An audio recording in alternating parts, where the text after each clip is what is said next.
आवाज जनतेचा, लढा सर्वसामान्य जनतेच्या न्याय व हक्कांसाठी। महाराष्ट्र राज्याचे उपमुख्यमंत्री अजित पवार यांना श्रद्धांजली अर्पण करण्यासाठी छत्रपती शिवाजी महाविद्यालय इथं शोकसभेचं आयोजन करण्यात आलं होतं। या शोकसभेत तालुक्यातील अनेक कार्यकर्ते, नेते व चाहत्यांनी उपस्थित राहून अजित पवार यांच्या सोबतच्या आठवणींना उजाळा देत भावपूर्ण श्रद्धांजली अर्पण केली। अनेक वक्त्यांना बोलताना अश्रू अनावर झाले होते। यावेळी श्रीगोंदा कृषी उत्पन्न बाजार समितीचे संचालक रामदास झेंडे यांनी तालुक्यातील सर्व नेते एकत्र राहणं हीच अजित पवार यांना खरी श्रद्धांजली ठरेल असं सांगत एकतेचा संदेश दिला। विविध वक्त्यांनी अजित पवार यांच्या शिस्तप्रिय स्वभाव, कार्यकर्त्यांची असलेली आपुलकी, प्रशासनावर असलेला दरारा आणि सर्वसामान्य माणसाची कामं तत्परतेने मार्गी लावण्याची त्यांची पद्धत आठवली।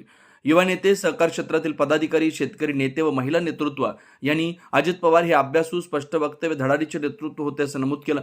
सलग 11 वेळा अर्थसंकल्प सादर करणारे आणि 6 वेळा उपमुख्यमंत्रीपद भूषवणारे अजित पवार यांच्या जाण्यानं राज्याच्या राजकारणात कधीही न भरून निघणारी पोकळी निर्माण झाल्याची भावना व्यक्त करण्यात आली। शोकसभेदरम्यान काही क्षणी भावनिक वातावरण अधिक गहिरं झालं। अनेकांनी घरातला करता माणूस गेल्यासारखी भावना आहे असं सांगत अश्रूंना वाट मोकळी करून दिली। आवाज जनतेसाठी गणेश कांबळे, श्रीगोंदा।